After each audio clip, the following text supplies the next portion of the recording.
Hey everyone, Aaron here. Welcome back to another anime review. Today we are looking at Clockwork Planet episode 5. A lot better than last week's episode, I'm very happy to say. Same time though, the only issue I'm having with Clockwork Planet is that while it's a fun show, there's definitely a lot of humor because of Ryuzu and Nato. I also feel like this show sometimes doesn't know what it wants to do in terms of like genre. It tries so hard for fan service stuff, which we saw in the first episode, so we know it is trying for the fan service stuff. But at the same time, it also tries to go for this very, oh, there's something secretive going on behind the scenes, like how they're having a funeral for the blonde-haired girl because they think, oh yeah, she's dead because of the collapse, but she's actually alive as we know. But why are they having a funeral for her? That's questionable. And it's interesting, don't get me wrong, but at the same time, it's like, why is the show doing so many different genres, and I don't think it's doing them very well per se. Like, I really feel the greatest parts of the episode are the action sequences that we saw in the very beginning with the one squadron that's after that weird automaton we saw. And that thing she is badass. Like, she makes this giant bubble that destroys everything in sight. Like, that's, honest to God, pretty cool. But then they had the whole, like, beach episode, which is, okay, episode 5 of a beach episode. Like, that was thrown in there, felt.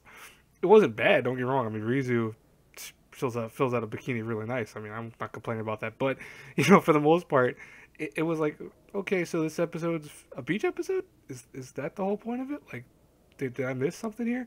Because didn't we just try to figure out like what we're gonna do about the whole stopping all the bad stuff from happening, and now it's doing this beach episode element. Okay, I mean I can't complain. At the same time, I'm like, I don't know. It's a toss up. The show, it really is fun, but at the same time, it doesn't know, like I said before, what it wants to do.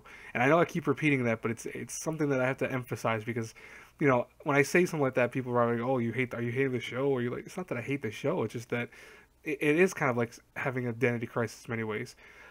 My biggest also other issue with this episode was probably that, I want to know more about the world, and it's like always throwing these little tidbits of information at you, and it never goes beyond throwing that little bit of information at you. So we do learn that apparently this is a world that was built on top of the older world 1,000 years ago. So the old world is destroyed; it's completely gone. This world of gears and all that we're used to is actually a kind of remodelized and kind of reimagined world. So okay, that's pretty interesting. But I'm like, why did the other world go kaput? What happened to it? Like, what actually transpired that caused all that? Was it the automatons? Did they go crazy? Is that why like Rizu was hidden away in the first place while she was in space?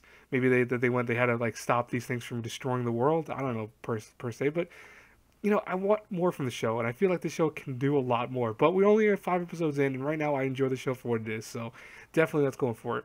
Anyways, guys and girls, I'll talk to you guys later. As always, if you like the review, you know what to do. Bye bye.